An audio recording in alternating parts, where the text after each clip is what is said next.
artiste, je ne sais pas trop ce que ça veut dire. Définir ce qu'est un artiste, je ne sais pas trop ce que ça veut dire non plus, c'est assez compliqué. C'est une chose qui s'impose un peu. Si on se réfère par exemple à Joseph Beuys, qui est vraiment une de mes références, on l'est tous. Je vivais à La Réunion et qu'on m'a demandé de montrer mon travail. Et systématiquement, le problème du fret, du transport des œuvres même, se posait. C'est-à-dire que de transporter l'artiste ne posait pas de problème, mais de transporter les œuvres était systématiquement trop cher.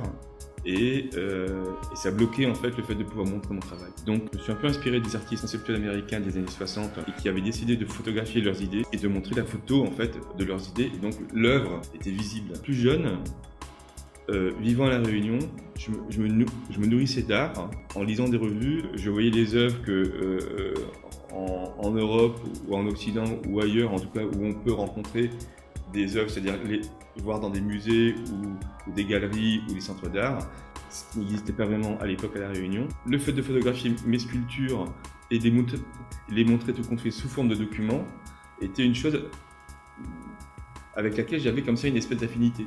Alors en fait, moi j'ai une formation entre guillemets, puisque c'est une école d'art, on se forme un peu à ce qu'on veut, quoi, mais il se trouve que je m'étais surtout orienté vers la sculpture, et c'est vrai que mes matériaux chéris étaient l'argile et le plâtre. Il se trouve qu'à ce moment-là, effectivement, j'avais encore envie, j'avais encore cette espèce d'attachement à ces deux matériaux.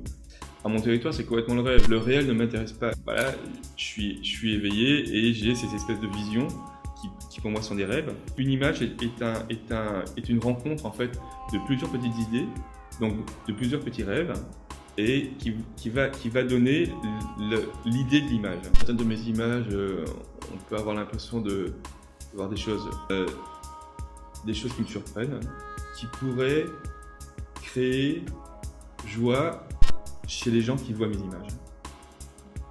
Le temps passe vite.